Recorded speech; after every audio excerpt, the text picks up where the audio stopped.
Hey guys! Welcome to the channel. This is the first installment of a new series I'm planning on making once in a while. The working title is Studenting Stories, and it's not just going to be about school, but also random stories about me.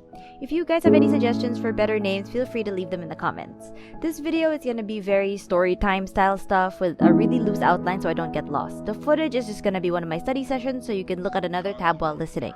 If there's a photo on screen, you'll hear a little pop noise to tell you when there's something new to see. Since this is episode 1, I wanted to talk about something that I haven't really seen much on YouTube or in the internet in general, and I thought it would be interesting to know about what my non-major story is. So let's get into it. Okay, so this is where the kind of non-scripted, free-flowing type of story time that I'm going to do. So I thought I'd explain first what's a non-major. If you don't already know, I'm actually a student in UP Diliman, which is the University of the Philippines, Diliman campus. So for the international viewers out there, that's basically your background on it. There you have majors, you have courses basically, and when you have those courses, it just dictates your curriculum. But there is a term that's casually called floating, where you don't really have a course, but that's been separated. Like the floating status is actually separated between VSO and non-majors. So I'll explain what the difference is. So a VSO stands for voluntary shift out.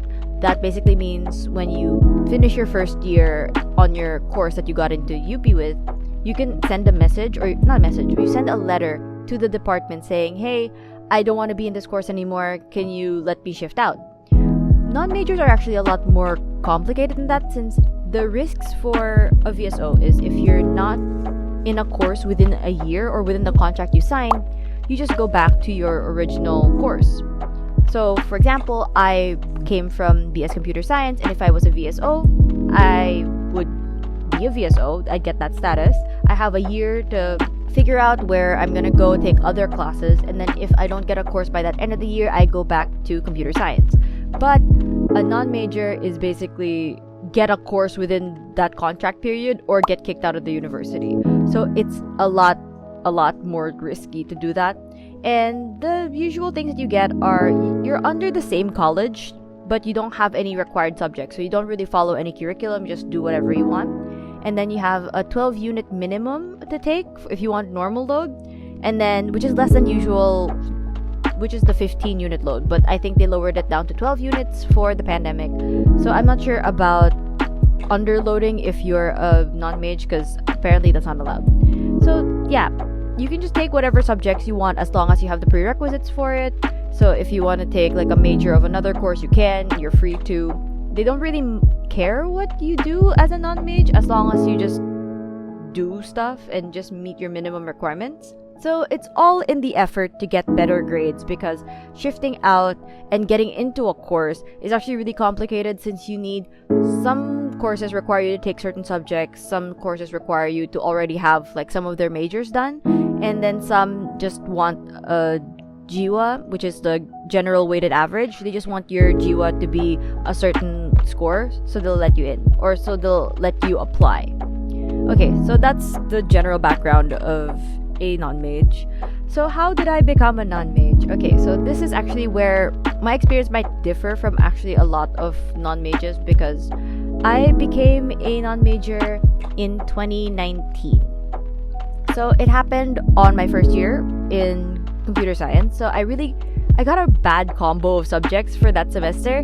So my achiever self got 3 failed subjects in a semester when I only took 5 subjects. So really bad combo of subjects, meaning I had 2 majors, I had math, I had physics, and I had speech. So the reason why I had to be a non-major is I didn't get the minimum number of passed units for the year. So I was gonna get kicked out of my college. So their minimum is 24 units, but I only passed 21 units. So I'll explain what that is. So in terms of physical classes, like in terms of classes that I went to, I did actually pass 24 units. But since I'm not a STEM strand major, so the Philippine K-12 system has different tracks. So you can have like the academic track, arts track, and a technical track. I'm not really sure about the tracks, but within the academic track, there's strands. So there's STEM, which is science, technology, engineering, and math. There's HUMES, which is the social sciences one. ABM, which is the business one. And the one that I took, which is GAS. So that's just general academic. But because of that, I actually didn't have pre-calc. So I had to take a class called Math 20, which is a bridging program of pre-calc, because I wasn't able to take it before I went into college calculus. So when I took that, I actually was in that class. It was considered a class that I took, but it wasn't credited to my units. So instead of having, I think, 19 units at that point, I was only said to have 15. Or like, I think 18 units, and I was said to only have 15 because of that class. I'm kind of confusing myself whether it's like 18 or 19. I think it is actually a 4-unit subject. So yeah, Math 20 I had to take, but I passed that class. But since it wasn't credited to my curriculum, the 4 units I had there weren't counted. So the second semester, I took Math 21, which is the calculus class, and I failed that class because it was just a lot of information to handle, and coupling that with the 2 majors that I took, which were also very brain heavy, and also physics, and also speech, it was just a really bad combination. I actually gave up on one of my majors, which is CS12, which is one of my coding majors. Since I couldn't finish everything by the deadline, we were actually allowed to get a incomplete for the class and keep working on our requirements for an entire year. But I didn't want to put myself through that because it's just a huge commitment to be working on something for a year. And also, it was way bigger for me to actually just give up on a subject. So I actually had a chance to save myself through my other major, which is CS31, but I couldn't do it. So what I meant by saving myself was I actually got a 4 for the class. A 4 in UP basically means you're kind of in between the grace period of passing and failing. So the failing grade in UP is 60. I got somewhere around 56, 57, because if you reach like that grace period of 55 to 59, you actually get a 4, which is like a conditional pass. So you have to take an extra exam for you to pass. If you pass that exam, it's like an all or nothing thing. If you pass that exam, you pass. If you fail that exam, you fail. So that's what happened. And I was 2 points off of passing, so I got another failing grade. So that's a total of 3 failing grades. My coding major, CS12, this discrete math major, CS31, and Math 21, which is calculus. So that basically made me, how do I say this? They wanted to dismiss me from the college. Dismissal just basically means that you can't move. You're just kind of in like a weird spot where any course won't allow you to move unless you show some kind of like special talent in another program.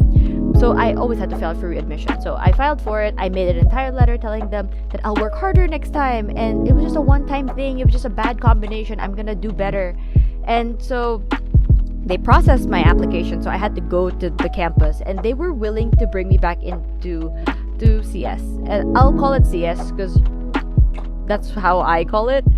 So when I went back to UP and talked to my faculty advisor, they actually advised me to not be readmitted and be a non-major instead. So the difference between readmission and a non-major is because if I get readmitted, I need to take all the subjects that I failed, and they're gonna set a minimum grade for me to take for those subjects. So for example, I failed calculus, so they'll be like, okay, you need to get at least a 2 in this subject for us to like keep you on. So that's just gonna happen, and after I pass all of those, I still also need to file for VSO if I want to shift out, and they already knew I was planning to shift out. So if I was a non-maj, I'm already out of the program. I can just take whatever subjects I want and then raise my GWA from there. So that's the day where I was supposed to go back and like get readmitted, but I went home a non-maj. So there's actually a giant like list of processes I had to do. I was literally walking from the engineering building to the registrars building to the CS building back to the engineering building. I thought it'd be a waste of time to take a jeep, so I was literally walking. I think future me will put up a map up on the screen somewhere to show you how far I was walking, and I had to do that around like 3 to 4 times, not to mention the waiting time. There's a lot of waiting in that. So when I got my my papers together, I had to sign a contract that if I'm not able to get a course by a year, I'll get kicked out. But a kind of leeway that they gave me was that I could file for an extension of it, which would extend my contract by a semester. So, what it's like. Okay, so because I was a non-major and I wasn't planning on taking it anymore, I actually canceled the only enlisted class that I had, which was Math 21, which is the calculus, because I don't want to take calculus. I kind of had like a bad feeling with it already, and I feel like if I take it again when I'm not required to, it's just gonna pull my grades down a lot more, so I didn't take it. But I literally had no classes left. So normal pre-enlistment period was already over, which is basically when you're gonna get classes. So I had to rely on waitlisting and pre-rog. So when you're pre-enlisting, you sign up for the classes you want, and then it's like a lottery to see who gets the slots for that class. When you're waitlisting, it's kind of like that. It's just that there's less slots for you. And waitlisting is a little bit easier in my opinion, because you just see which one has a slot and you click on it, but it actually processes at certain times. But pre-enlistment is kind of like a one and done type of thing. So I actually made a list of all the courses I was willing to go to as a non-maj.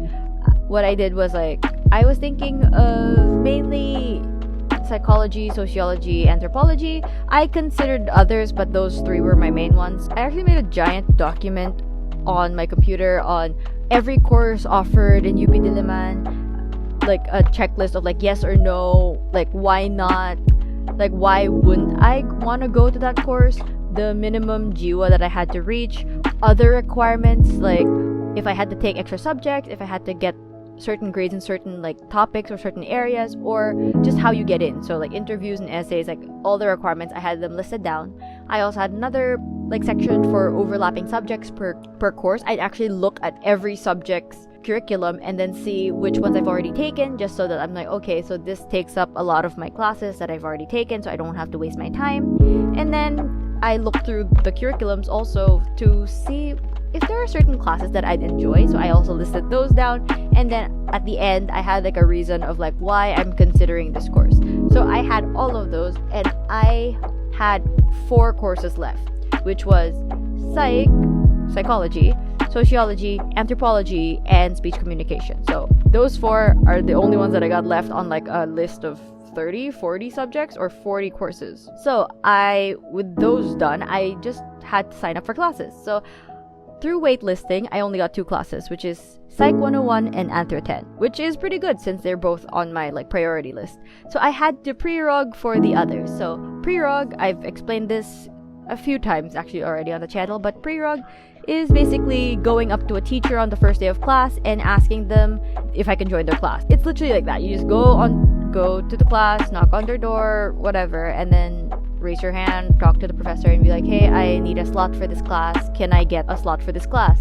And then it's up to them to basically admit you into the class if they want you there, or if they're willing to take you. That's why it's called pre-rog, because it's teacher's prerogative. So I went overboard with the planning of the pre-rog actually, since I was planning on taking 18 units and I only had 2 classes, which was 6 units, because each GE or each class I took then was 3 units. So I went overboard with the planning. I had another document that I made where each class I wanted to take was sorted by time and distance. So if I get rejected by one class, I can run to the closest class, so I could actually try to cover as many classes as possible until I could get all my units. There's a map that was attached to it that's hey, sign up for this class. This is the first class you go to, and then if you get rejected from that class, there's a class right beside it, or a class really near it, and try asking the prof in that class. So I was basically running around the campus trying to look for classes that would take me. And I also had to help me, for example, if the planned route I had was already done, I actually had names of professors with their ratings that the students have rated them, so that I can just pop into classes, then leave and check another class. So that was very, very tiring, since I had to climb 7 flights of stairs, since I had to go up one set of stairs, down another. But the one that I figured out was about manual enlistment, where you literally knock on the door of the office where the registration happens, and it's hey, can I get a class? And sometimes they'll let you just sign up for a class that hasn't started yet. So, well, given that it has open slots, but that's basically it. And that's how I got a bunch of classes. That's how I think I got 2 classes that semester. And somehow I reached 18 units from just 6 units. So I somehow did a thing where one of my professors actually just posted on Facebook, "Hey, I have an open slot in my class because someone dropped out last minute. Anyone willing to take it?" And I messaged and I got the slot. And then another one, I was just walking around like recalculating where I was gonna go. And a professor was like, "Hey, my class has an open slot. Do you want to take it?" And I was like, "Yeah, sure." So that's pretty crazy for like my first pre-org experience because I never had to do it when I was a freshman.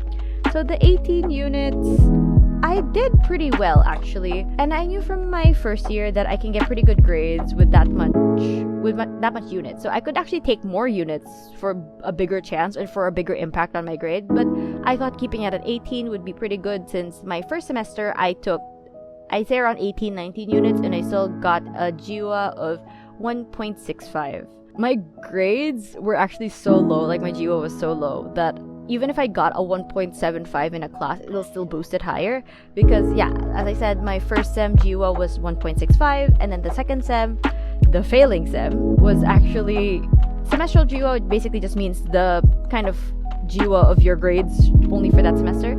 So my semestral GWA for second sem was 3.8676, which is actually near failing because 3 is the most you can have for passing. So yeah, 3.8676. Basically, I failed most of my classes, which is true. So my estimated GWA by the first sem when I started non-major was 2.8. So I needed to get it up to 1.75 since I wanted to apply for psych. Because psychology, actually their minimum for applying is 1.75. So I needed to get there.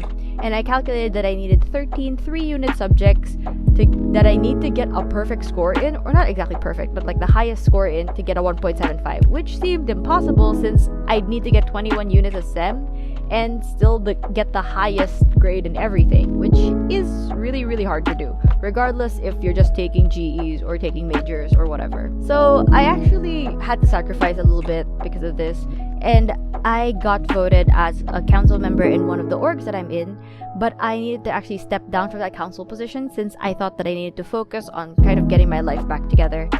And yeah, social life, it was actually pretty sparse since you don't have the same people in every class like you do in majors. And I came from being a freshman, and being a freshman in your first sem you get a block, so you get people that are always in the same class with you. You get like a pretty decent friend group. And then second semester you're still taking majors with them, so it doesn't really matter since you still know the people there. But as a non-major, I literally knew no one unless I knew them from like CS before, but that's just by chance. It's not even like planning stuff with people. So because I didn't really have a lot of people to talk to, I hung out a lot in the library, which gave me a bunch of time to start fixing my life. So this isn't a flex or anything, but in high school, I was the type of student who didn't really need to study. I kind of just figured it out, and I just kind of figured out what my teachers wanted to hear from me to just give it to them, and that's how I got most of my good grades. So this is where I learned how to organize. So if you see me now and you've seen the other videos on this channel, you see that I have a bullet journal. I extensively plan everything and I want everything to be really organized. This is where I learned that. That was because I thought that one of my issues was just not being able to study well enough to actually pass my subjects. So I wanted to figure out how to do that and how to make myself pay attention to things and how to organize my time and just everything about time management. And because I just focused solely on my academics, that semester, for transparency, I'm just going to mention my grades. I got a semestral GWA of 1.1667 in my first semester as a non-major. So everything was going normal for the second semester until you know what happened around March of 2020. So instead of getting a numerical grade, we just got a pass-fail grade, which didn't affect my GWA at all, which sucked since I used up all that time. So we had the option of applying for subjects because it was already, the second semester was done and we could apply for subjects. But I had a kind of total GWA of 2.2621 by the end of the school year, and I didn't want to take it since a lot of the courses that had the lowest GWA value or the lowest GWA minimums were at 2.5, and I didn't want to be so close to the 2.5 since I don't think that would give me a good shot. So I didn't go. So only certain courses were accepting applicants, and psych wasn't taking either, so I just chose not to go. So I was fully expecting to be able to shift by then, so I actually finished all the required GEs. GEs are just our general subjects. Every course has to take them. Basically, I took every required GE for any course I might go into, and the issue was that because it was just a pass-fail grade and they canceled classes, I got the credit for the classes. I got a pass for those classes, but I didn't get any of the knowledge. Like, we weren't given, or some classes did give us like parting gifts of like, so here are the readings that I was planning to give to you, so you can still read if you want to.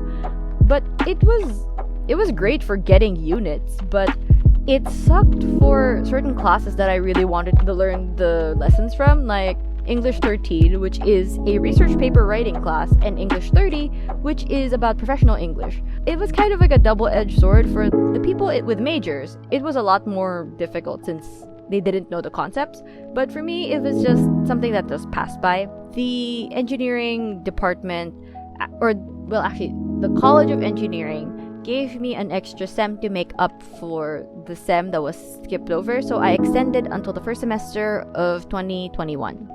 Not 2021 as in the year, as in academic year 2020 to 2021. But that was still under my 1-year contract because the last one didn't work.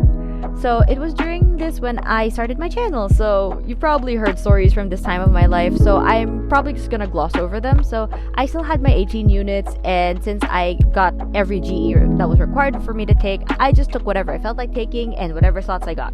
So this is when I started taking the Japanese language class, since I was thinking that one of the courses that I might shift into will have a language elective, so rather take that now instead of juggling majors with learning an entire language.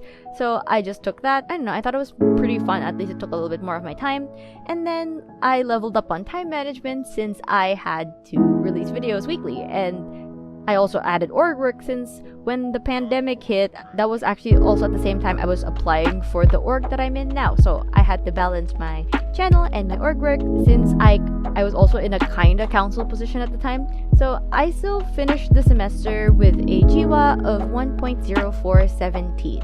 So that was not my second semester GWA, my first semester GWA for my second year of being a non-major, which boosts my total GWA to 1.9437, where I finally got past the 2.00 that was the requirement of many, many subjects. Okay, it's a really long story because 2 years worth. So there was a chance for me to actually shift during that time. So after that first semester, I had a chance to shift during the second sem. So some colleges chose to accept during the second sem, but most usually don't. Considering all of the colleges, you can actually count on your fingers which courses were open for applicants. None of them were the ones that I wanted, so I just risked it and filed for an extension. So part of my contract is I stay there for a year, and then I could file for an extension if I want to. So I did file for an extension, which would kind of give me 2 full years of non-major life. So when I signed that extension, it said that I needed to shift out afterwards or else get kicked from the university, which I knew from the start. And I didn't think that it would come to 2 full years of non-majorness, but you know, we're here. So I got granted my extension, which is gonna be my 3rd year in UP, and I still didn't have a course. So it's my 2nd full year as a non-maj with no chances of graduating. Great. So I felt like I was actually scraping the bottom of the barrel for subjects. Barring the 3 GEs I took in CS, I've actually been taking 90% GEs for 3 semesters at 6 subjects each.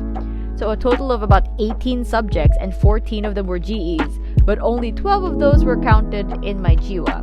It was pretty crazy since, you know, I had taken like 14 classes, or actually 12 classes that were counted in my GWA. That was really, really close to the estimate of 13 3-unit subjects to get to 1.75. So I needed to look for interesting subjects, which is really hard when you've already tried taking the most interesting ones to you. So this is my last shot and probably my last time picking whatever I wanted, so I randomly enlisted for a music major, since why not? So I did get my 18 units at the end of it all, and I had some electives under my belt. So I was already on an upward trajectory last semester. I only got like 1.25 grade, and the rest of them were 1s, which is the highest you can get. So that was 6 subjects, and then, you know, 5 1s. So I was hoping for an all uno sem. We call it an uno sem, or like we call the highest grade an uno. So that, you know, just explanation of what I'm trying to say.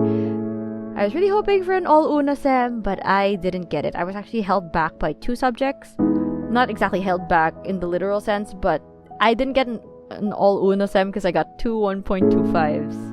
And those 2 subjects were the ones causing me the most issue, not because of the lack of time, but because of the class, just by how the class was and how the professors were running the class. So even if I did have that setback, my semester GWA was 1.0833, raising my total GWA to 1.7413. I did reach my goal of getting as close to 1.75 as I could, and then with that, I had to apply for courses. So I only thought of applying to 2 colleges, which is CSSP, which is the College for Social Sciences and Philosophy, and CAL, which is the College for Arts and Letters. So the main issue is I could only pick 1 course per college since they couldn't process everyone's ranking of the usual 3 courses. So when you apply, or in face-to-face classes, when you apply, you pick 3 courses and then they rank you based on that and where you get in.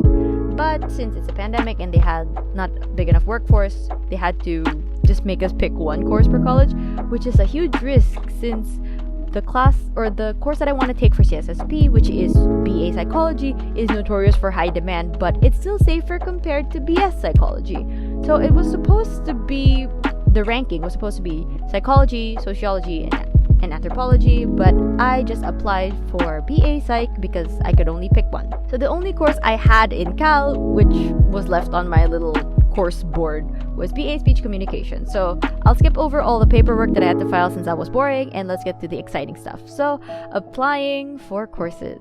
So the CSSP process, me applying for Psych, isn't a lot, just a submission of requirements and nothing. Just submit your requirements, then you'll just wait for them to get back to you. But speech comm, or speech communication, I'll call it speech comm for now, is different since it had a pretty long kind of screening process. So it had a interview and an essay. So the essay went first. So yeah, phase 1 is the essay, and it was something you had to make in the day. So I'll explain how that essay works. So we'd have the topic emailed to us, and we had to pass the essay through email by 5 p.m. So on essay day, I spent all morning doing the reading required, and it was using so many useless words that it just made it so confusing. Like those words you use when you need to pad an essay, or the words you use to make people think you're smart. So it took a lot of my brain power to process all of that, and I started writing the paper after lunch. I think I'm a pretty fast writer, but what really stopped me was the bibliography.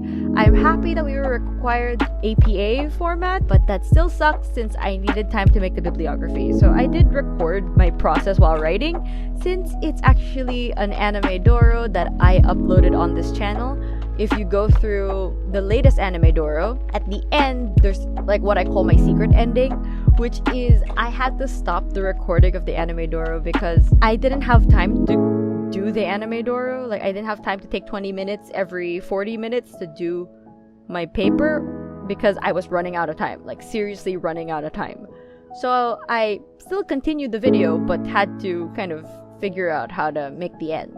So I thought that I would be done by around like 3 or 4, and then I still have like a long time to revise. But the issue that I had was the requirement was like 500 to 700 words to discuss a definition of, like I had to put a definition in my own words and then write an application in politics, medicine, society, and culture. So that's like 5 different things I have to keep in mind. And I'm a chatty person, as you would assume by this video, so that was so hard. So my final paper, as I would write it, like as I would want to write it, was 1,000 words minimum. So I had to trim that down completely.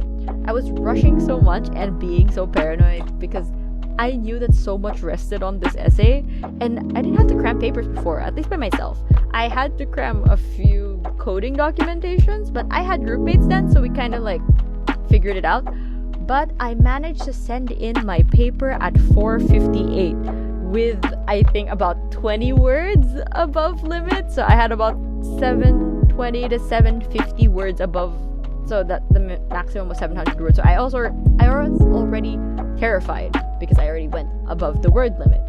And then I started panicking a lot more since I kept checking the format, but I didn't check the title. So afterwards, when I went to look at what I managed to submit, it actually said on the title, Speech Comm Shifting Essay, in parenthesis, change this title. And I seriously wanted to cry. So I kept panicking, and then after a week, I got my results for phase 1. And I passed. And they said that I needed to go through an interview portion. When I passed my original paper, I actually requested for an earlier schedule in the paper submission email because I got a bad day.